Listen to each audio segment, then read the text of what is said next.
Hi friends, ನಮಸ್ತೆ. ರಂಜಿತಾ ಕೋಡಿಬೆಟ್ಟು ಚಾನಲ್ಗೆ ಸ್ವಾಗತ. ಇವತ್ತು ನಾವು ಪೊಳಲಿ ಹೋಗ್ತಾ ಇದ್ದೇವೆ. ಯಾಕಂದರೆ ಈಗ ನಮ್ಮ ಮಾರ್ಚ್ 14ರಿಂದ ಅಂದರೆ ನಿನ್ನೆಯಿಂದ ನಮ್ಮ ಊರಲ್ಲಿ ಈಗ ಹಬ್ಬದ ವಾತಾವರಣ. ನಿನ್ನೆಯಿಂದ ಅಂದರೆ ಮಾರ್ಚ್ 14ರಿಂದ 1 ತಿಂಗಳ ಜಾತ್ರೆ. ಯಾವಾಗ ಲಾಸ್ಟ್ ಅಂದರೆ ಯಾವಾಗ ಆರಾಟ ಅಂತ ತಿಳ್ಕೊಳ್ಳಿಕ್ಕೆ ಈಗ ನಾವು ದೇವಸ್ಥಾನಕ್ಕೆ ಹೊರಟಿದ್ದೇವೆ, ಪೊಳಲಿ ದೇವಸ್ಥಾನಕ್ಕೆ. ಅಲ್ಲಿ ಇವತ್ತು ಕೂಗಿ ಕರೆದು ಹೇಳ್ತಾರೆ. ಅದೆಂತ ಅಂತ ಅದರ ಬಗ್ಗೆ ಇವರು ಮಾಹಿತಿ ಕೊಡ್ತಾರೆ. ಹಾಯ್ ಫ್ರೆಂಡ್ಸ್, ನಮಸ್ತೆ. ಇದು ಎಂತ ಹೇಳಿದ್ರೆ, ಇವತ್ತಿಂದ ಅಂದ್ರೆ ನಿನ್ನೆ ಸಂಕ್ರಮಣ.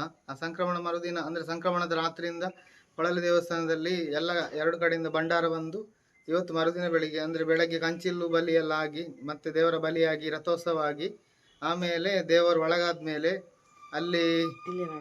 ಅಲ್ಲಿ ಒಂದು ಕಟ್ಟುಪಾಡು ಮೊದಲಿನಿಂದ ಆಗ್ತಾ ಉಂಟು. ಅದೆಂತ ಅಂತ ಹೇಳಿದ್ರೆ, ಇಲ್ಲಿ ಎಲ್ಲ ದೇವಸ್ಥಾನದಲ್ಲಿ ಜಾತ್ರೆಗಳು ಇಷ್ಟೇ ದಿನ ಅಂತ ಗೊತ್ತಿರ್ತದೆ ಎಲ್ಲರಿಗೆ. ಆದರೆ ಪೊಳಲಿ ದೇವಸ್ಥಾನದಲ್ಲಿ ವಿಶೇಷ ಅಂತ ಹೇಳಿದ್ರೆ, ಇಲ್ಲಿ ಒಂದು ಸಿಂಗಾರದ ಲೆಕ್ಕ ಮಾಡುವ ಮೂಲಕ ಎಷ್ಟು ತಿಂಗಳಲ್ಲಿ ಎಷ್ಟು ದಿನದ ಜಾತ್ರೆ ಅಂತ ಹೇಳಿ ಅದರಲ್ಲಿ ನಿಗದಿ ಮಾಡ್ಲಿಕ್ಕೆ ಆಗ್ತದೆ. ಹಾಗಂದ್ರೆ ಎಂತ ಅಂತ ಹೇಳಿದ್ರೆ, ಇಲ್ಲಿ ಪೊಳಲಿಯಿಂದ ತಂತ್ರಿಗಳು ಪೂಜೆಯವರೆಲ್ಲ ಕುತ್ತಿಗೆ ಸೋಮನಾಥ ದೇವಸ್ಥಾನ ಸನ್ನಿಧಾನಕ್ಕೆ ಹೋಗಿ ಮುಂಚಿನ ದಿವಸ ಹೋಗ್ತಾರೆ. ಈಗೆಲ್ಲ ವಾಹನ ವ್ಯವಸ್ಥೆ ಉಂಟು. ಈಗ ವಾಹನದಲ್ಲಿ ಹೋಗಿ ಅಲ್ಲಿಂದ ಸಿಂಗಾರ ತಕೊಂಡು ಬಂದು ಇಲ್ಲಿ ದೇವಸ್ಥಾನದಲ್ಲಿ ಅಂದರೆ ಈ ದಿನ ಆ ದೇವಸ್ಥಾನದಲ್ಲಿ ಒಂದು ದೇವಸ್ಥಾನದ ಮಂಟಪದಲ್ಲಿ ಅಂದರೆ ಎಲ್ಲ ಜನರ ಸಮ್ಮುಖದಲ್ಲಿ ಎಲ್ಲ ಜನರ ಮುಂದೆ ಒಂದು ಎಲ್ಲರ ಮುಂದೆ ಬಂದು ಕೂತ್ಕೊಂಡು ಅಲ್ಲಿ ಆ ಸಿಂಗಾರವನ್ನು ಲೆಕ್ಕ ಮಾಡ್ತಾರೆ. ಆ ಸಿಂಗಾರವನ್ನು ಲೆಕ್ಕ ಮಾಡುವಾಗ ಅಲ್ಲಿ ದೈವ ಕಟ್ಟುವವನ ಕಿವಿಯಲ್ಲಿ ಅಂದರೆ ಪಂಬದ ಇದ್ದಾನೆ, ಅವನ ಕಿವಿಯಲ್ಲಿ ಬಂದು ಆ ದೇವಸ್ಥಾನದ ಆಡಳಿತದವರು ಯಾರಾದ್ರೂ ಒಬ್ಬ ಬಂದು ಆ ಸಿಂಗಾರವನ್ನು ಅವರು ಮೊದಲು ಲೆಕ್ಕ ಮಾಡ್ತಾರೆ. ಅದರಲ್ಲಿ ಸಿಂಗಾರದಲ್ಲಿ ಎಷ್ಟು ಎಸಳು ಉಂಟು ಅಂತೇಳಿ, ಆ ಎಸಳಲ್ಲಿ ಎಷ್ಟು ದಿನ ಬರ್ತದೆ ಅಂದರೆ 28, 30, 31 ಬಂದರೆ 1 ತಿಂಗಳು ಫುಲ್ ಜಾತ್ರೆ ಅಂತ ಲೆಕ್ಕ ಪೊಳಲಿದ್ದು. ಹಾಗೆ ಇಲ್ಲಿಯ ದೇವಸ್ಥಾನದ ಜಾತ್ರೆ ನಿಗದಿ ಆಗ್ತದೆ. ಅದರ ನಂತರವೇ ಎಲ್ಲ ಇಲ್ಲಿಯ ಬ್ಯಾನರ್ಗಳು ಎಲ್ಲ ಸಿದ್ಧವಾಗುವುದು. ಯಾವಾಗ ಪ್ರಥಮ ಚಂಡಿ ಯಾವಾಗ, ಕಡೆ ಚಂಡಿ ಯಾವಾಗ, ರಥೋತ್ಸವ ಯಾವಾಗ ಅಂತೇಳಿ ನಿಗದಿ ಮಾಡ್ತವೆ. ಅದೇ ಈಗ 9 ಗಂಟೆಗೆ ಗೊತ್ತಾಗ್ತದೆ ಪೊಳಲಿಯ ಜಾತ್ರೆ ಎಷ್ಟು ದಿನ, 1 ತಿಂಗಳ, 28 ದಿವಸವ ಅಥವಾ 29 ದಿವಸವ ಅಥವಾ ಪೂರ್ತಿ ಇಡೀ ತಿಂಗಳ ಜಾತ್ರೆ ಉಂಟು ಅಂತ ಹೇಳಿ ಇವತ್ತೀಗ ಗೊತ್ತಾಗ್ತದೆ. ಬಾಯ್. ತಿಳ್ಕೊಂಡ್ರಲ್ಲ ಫ್ರೆಂಡ್ಸ್, ಅದೇ ಕ್ಯೂರಿಯಾಸಿಟಿಯಲ್ಲಿ ನಾವಿದ್ದೇವೆ. ಈಗ ನಾನು, ನನ್ನ ಮಗಳು, ನನ್ನ ಯಜಮಾನರು ಹೊರಟಿದ್ದೇವೆ. ಈಗ ಪೊಳಲಿ ದೇವಸ್ಥಾನಕ್ಕೆ ಹೋಗ್ತೇವೆ. ಅಲ್ಲಿ ಏನೆಲ್ಲ ಆಗ್ತದೆ ಅಂತ ನಾನು ನಿಮಗೆ ತೋರಿಸ್ತೇನೆ. ಬನ್ನಿ ಫ್ರೆಂಡ್ಸ್, ಹೋಗುವ.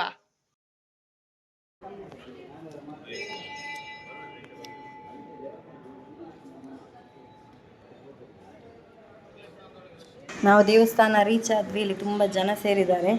ಜಸ್ಟ್ ನಾವು ಒಂದು ಸುತ್ತು ಹೊರಗಿಂದ ಸುತ್ತು ಬಂದು ಫ್ರಂಟಿಗೆ ಹೋಗ್ತೇವೆ. ಈಗ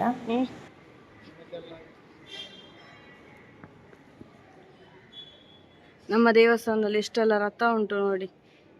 ಜಾತ್ರೆ ಟೈಮಲ್ಲಿ ಇದಕ್ಕೆಲ್ಲ ಅಲಂಕಾರ ಮಾಡಿ ಇದೆಲ್ಲ ಇಲ್ಲಿ ಸುತ್ತು ಬರಲಿಕ್ಕೆ ಉಂಟು.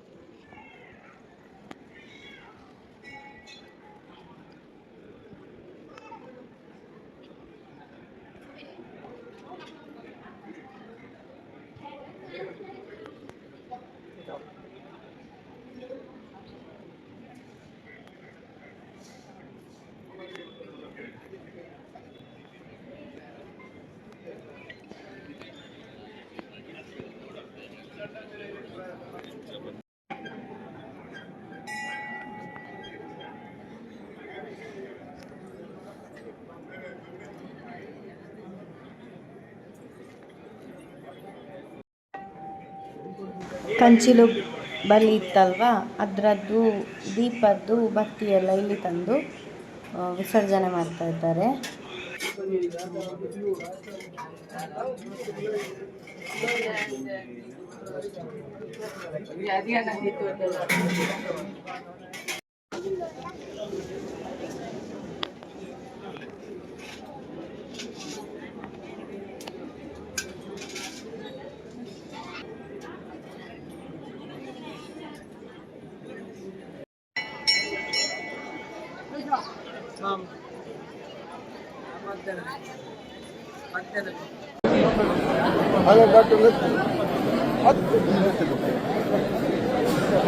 ಮೊಬೈಲ್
ಹೆಣ್ಮ ಬಾಬುನಾಣಿ ಶುಕ್ರವಾರ ದಿನ ತಾನೇ ಹರಡ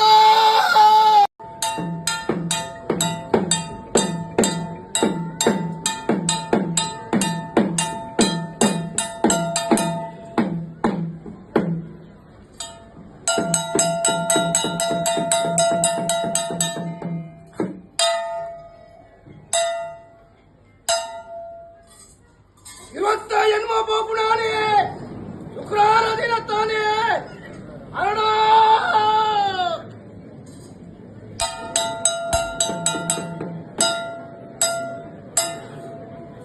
ಇವತ್ತ ಹೆಣ್ಮ ಬಾಬುನಾಣಿ ಶುಕ್ರವಾರ ದಿನ ತಾನೇ ಹರಡ